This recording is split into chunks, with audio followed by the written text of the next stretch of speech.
Hey culinary students, how you doing? It's Chef Conroy again, and we talked about the clams the other day. We were looking at those clams. I showed you how to shuck them, and I made clams casino. Well, I actually froze them because I didn't eat them right away. We had actually had clams for dinner the night before, and I had extra clams, so I'm like, all right, what am I going to do with them? So I shucked them like I showed you. I filled them, and then we froze them, and today, it's a day later, 2 days later, and we made this. We made the clams casino, and basically these go over the broiler.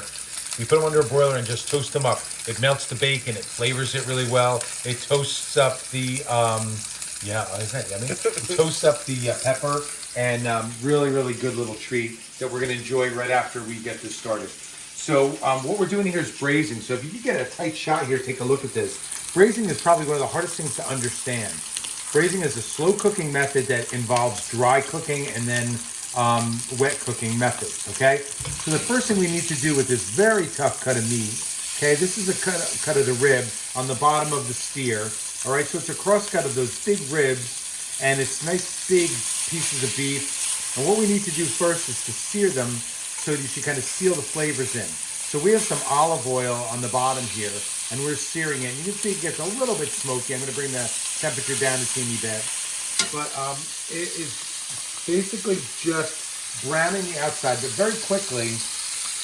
And that way we're going to seal the flavor in for the next step. So the next thing I'm going to do, after this is all browned up, I'm going to remove it, put it back in its bowl, and then I'm going to saute up from the beef fat that's in there. We rendered beef fat off the beef, so I'm going to saute the garlic and mirepoix in there. No celery, but sorry, it's just carrots and onions. It's not actually mirepoix. And we're going to cook that up in there, brown it up, get it soft, probably about half cooked. Then we're going to add some really nice tomato paste, okay? Then that's going to get sauteed. So these steps are really important in the process. We're also going to season it with a little bit of salt and pepper.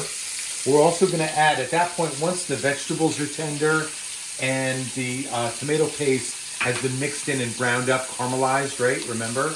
Then we're going to add some red wine. This is red wine from the Sangiovese grape in Italy called Montepulciano. And it's really good for this kind of dish. Very rich Chianti-like, okay? So we're going to put that in. We're going to reduce it to get all the alcohol out of it because alcohol makes food bitter. So we want to cook that alcohol out and reduce it. After that, we're going to take the next step of adding whole plum tomatoes and some beef stock, okay? And that's the last step. So we're starting with this method where we are browning the meat in the pan. We remove it, saute the vegetables and the flavorings, add the meat back into it, and then let it cook long and slow. And this very cheap, originally cheap, cut of meat and very tough cut of meat is going to be very tender and delicious when it's done. We're going to show you the finished product in step 2.